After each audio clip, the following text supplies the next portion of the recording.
boom, boom, boom, boom. There's one guy I trust in this industry. It's Coach Bill Bedenbaugh, because he always figures it out. And he figured it out this time by landing a big-time offensive lineman, Eddie Pierre-Louis, out of Tampa Catholic in Tampa, Florida.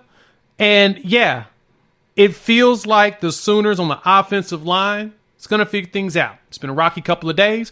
We're going to dive into that. We're going to dive into this 2024 class of offensive linemen and get a better understanding of what Oklahoma could look like going forward. Before we do that, welcome to Unfair Sports. I'm your host, Jay. Thank y'all for pulling up to the channel. Let's dive into Eddie Pierre-Louis. We're going to look at some of his film, and I'm going to tell y'all why he's a massive pickup for what Oklahoma is trying to do going forward, especially going into the SEC, because we not only need big boys, we need athletic boys. And I'm going to tell you, EPL is both. So let's dive into what we're seeing here with Eddie Pierre-Louis. All right, y'all see these measurables? We got to talk about him. Eddie Pierre-Louis, 6'3", 335 pounds of man on the offensive line. One of those players that you have to land if you want to be successful in the SEC, because he's one of those players that are not only just big, but he's a very versatile and athletic dude. Like, we talked about him in the past. We showed some film of Eddie running, and a lot of y'all was like, wait, that dude can do what? And of course, I'm going to show the track film for y'all to enjoy. But Eddie comes in here roughly, he's a 4-star consensus and composite in the about 300 range, depending on the service. 247 has him as a composite 270. You have on 3 has him as a consensus 320. But I'm telling you this, man, he plays a lot bigger than what he is. And a lot of schools were after him, right? You know, you had your Oregons after him. You had UCF after him. I mean, Bama, he wouldn't visit. He visited Texas. He's visited a lot of schools or whatnot. But the one that landed him was our boy, Bill Bedenbaugh, who everybody questions his ability to land elite talent. But when you see him on film and you see him play, man, EPL plays at a different level than you would expect. Like, for example, let's watch this here. This is him running, right? You've seen this before, but I need to re-emphasize his ability to run like this. It's terrifying.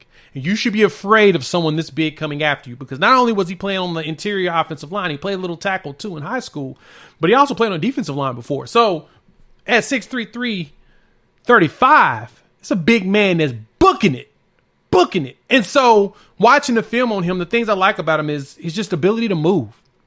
He's fast. He knows how to get off the guy, throw a guy down. He knows how to get up to the second level and get those blocks in the zone schemes. He knows how to do a lot that you want on the line. And the good thing is that adding him to this class for Bill Bedenbaugh, man, he's got a lot of players to mold. He's got a lot of players that he's going to be able to build into some great talents. I mean, one of the best ones I think he really molded was Tyler Guyton, who is arguably a late first round, early second round pick at the tackle position that we got him as a transfer from TCU, and he played defensive tackle back then, right? And so, as big and strong as he is, Guyton's one of my favorites. Talk about him a lot for that reason. He just went in there, raw talent, and just said, I'm going to be good. And Bedenbaugh, he listened to what coach was teaching him. There's a video floating around from the past of, you know, Kansas City's coach, Andy Reid, talking about Bedenbaugh and how much he appreciates him as an offensive line coach, because they've gotten a few good players from Oklahoma there in KC, and a lot of the NFL scouts understand what we do here. But when you watch Eddie here running and you watch him moving, he knows how to, like I said, come across. He's knocking out linebackers. He can get to the safeties. He can fight with interior offensive linemen.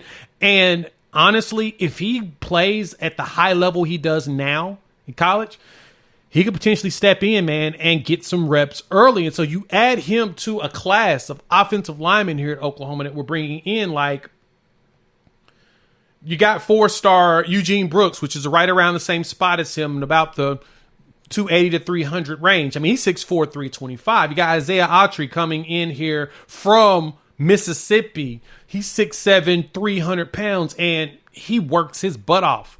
Then you got Daniel Akinkumi from London, from NFL Academy out there in London, and he's coming in at 6'5", 230 pounds. And then Joshua Iasosa, the local boy from Edmond, 6'3", 305. So you're bringing in some big boys, ones that you can get in, start molding, and get them ready to go. And then transfer Spencer Brown. Next season doesn't look as as just gloomy as a lot of people are making it, right? Now, I understand losing a talent like Caden Green is devastating sometimes, but that's the game, baby. Everybody tampers, and everybody's taking players from other places. The big thing here is we got to make sure that we replenish, especially having the bedrock and foundation of the class being players you bring in that are freshmen. And Oklahoma sitting here now, this is 27 commits, and this probably is potentially the last one unless we can flip a couple guys late. But we know that what Oklahoma wants to do here is build their team out of recruiting and use the portal for patchwork. And so offensive line-wise, we're going to have to do that again. And I think we'll be fine. We got Bill Beatonbow. We've got this staff who understands how to recognize talent and take advantage of it and make the magic happen. So I'm not here to come in and feel gloomy about what we're doing, man. I think that Eddie Pierre-Louis with this class, game changers, because next season you'll start seeing the tackles, because next season is full of big offensive linemen and offensive tackles that are really good, that we are actually in the running with on a lot of these players. And so as long as Beatonbow continues to do what he's doing, what's the complaint, right? Why are we pushing back on what he's putting together? Oklahoma's really working their butts off to bring us the exceptional talent we need to be successful in the SEC. And so I understand your concern, but look at the class. Look at what we're putting together. Look at this dude go. There's no reason for us to be as stressed about this as we are because, and I get it, it's the fear of the unknown. We don't know what this team's going to look like.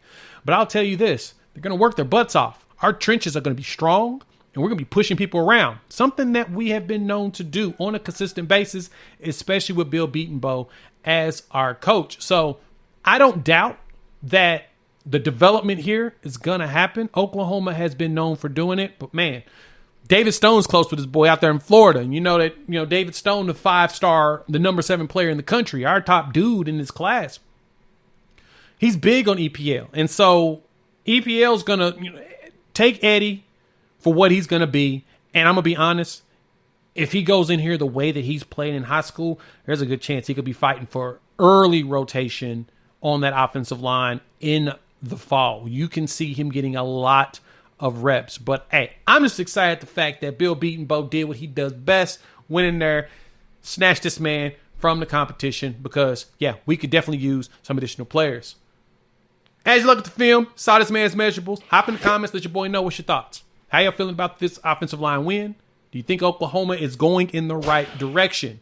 I promise you, we're going to have about 2 to 4 more commitments over the next week, especially on the offensive line, because we've got a lot of transfers that we're talking to. I made through a little video on this weekend just for y'all to kind of get a preview of who we're talking about.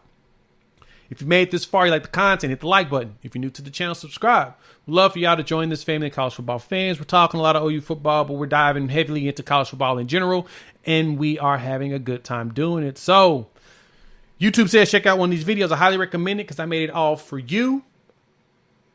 Be excited about this commitment because why? Baby, the Sooners are going to do what they need to do to put a winning product on the field, and we're showing it by moving up in the rankings on this class. So, keeping the top 10 class is important. We'll do that. Keep your eyes open for a flip. We'll talk soon. Peace.